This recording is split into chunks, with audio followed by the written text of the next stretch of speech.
Back to the tool crib. Today I'm going to give you a little bit of a video tour of my main tool trailer, and I'm not going to go real in depth into any one thing. I plan on doing future videos later, so if something jumps out to you and you want to know more about it, how we built it, why we built it a certain way, any of the organization's tips that we did or used, incorporated in this trailer, just shout out at me in the comment section. I'll be happy to try to answer any questions that you may have. And like I said, if I get enough interest in any one thing, I'll definitely try to get a video out on it. Now, most of the videos that I've seen on YouTube are from people who are working in they're either handymen or they're working in the carpentry trades. And as welders and millwrights, we have to set our trailers up completely differently from those other trades because we carry a lot different equipment than the other trades do. So half the stuff that actually goes in this trailer during transport is out on location right now being used.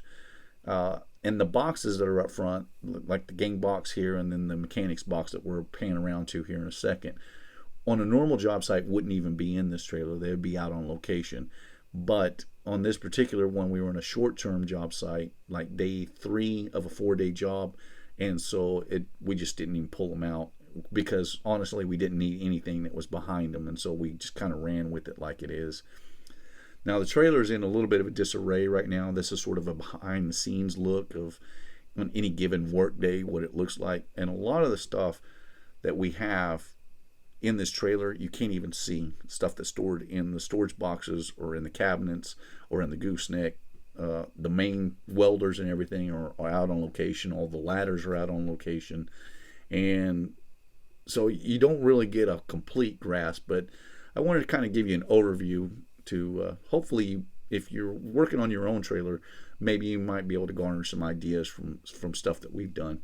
Now this is actually my 4th trailer putting together over the last 20 years, and honestly, I haven't had to change anything. I put this together about a year and a half ago, and everything has pretty much stayed the same. We've added a couple of racks, a couple of hangers to store other stuff, but on the whole, this trailer is pretty much the way it was when I first got it built.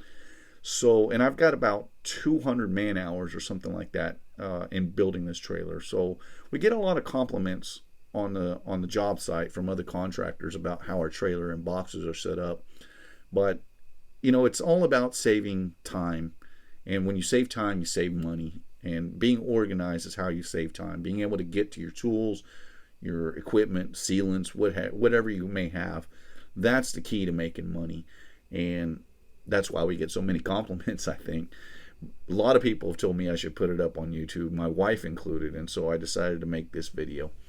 If you have any questions, leave them in the comments section below. Be happy to try to answer anything. I appreciate you watching. I hope you enjoyed this little video.